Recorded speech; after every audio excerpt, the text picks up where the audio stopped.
আসসালামু আলাইকুম everyone, welcome back to Monalisa's cooking house. আশা করছি সবাই আল্লাহর রহমতে অনেক ভালো আছেন। পূর্বের ন্যায় নিউ আরেকটি রেসিপি নিয়ে আমি আপনাদের সামনে প্রেজেন্ট হলাম। আমার আজকের রেসিপি হচ্ছে তরমুজের জুস। প্রচণ্ড গরম পড়েছে আর এই গরমে আমাদের শরীরে পানির ঘাটতি দেখা দেয়, তাই আমাদের শরীর সুস্থ থাকতে এরকম পানীয় দ্রব্য গ্রহণ করা উচিত। আর আজ আপনাদের সাথে আমি শেয়ার করছি কিভাবে 2 মিনিটে এই জুসটা তৈরি করে ফেলবেন। তো আর কথা না বাড়িয়ে আমি চলে যাচ্ছি মূল রেসিপিতে। জুস তৈরির জন্য আমি ফার্স্টেই কিছু তরমুজ কিভাবে কুচি করে নিয়েছি। এখন একটা ব্লেন্ডার জার নিয়ে নিয়েছি আর এই জারের মধ্যে তরমুজগুলোকে ঢেলে নিচ্ছি।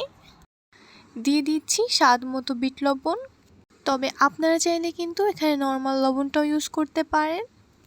পানি দিয়ে দিচ্ছি 1 গ্লাস পরিমাণ। চিনি দিয়ে দিচ্ছি 1 টেবিল স্পুন পরিমাণ, তবে আপনারা আপনাদের টেস্ট অনুযায়ী চিনির পরিমাণটা কম বেশি করে নিতে পারেন। এখন হচ্ছে জাস্ট একটু ব্লেন্ড করে নিচ্ছি। আমার ব্লেন্ড করে নেওয়া ডান, এখন জাস্ট পরিবেশনের পালা।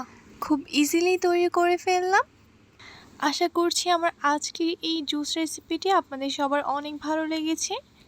যদি একটুও ভালো লেগে থাকে তাহলে একটি লাইক দিতে ভুলবেন না। আর এরকম আরও নতুন নতুন রেসিপি পেতে আমার চ্যানেলটি সাবস্ক্রাইব করে আর ফেসবুক পেজ ফলো দিয়ে সাথেই থাকবেন। আবারও দেখা হবে ভিন্ন কোনো রেসিপিতে। সেই পর্যন্ত সবাই অনেক অনেক ভালো থাকুন, সুস্থ থাকুন। নেক্সট রেসিপি দেখার আমন্ত্রণ জানিয়ে আমি আজকের মতো এখানেই বিদায় জানাচ্ছি। আল্লাহ হাফেজ।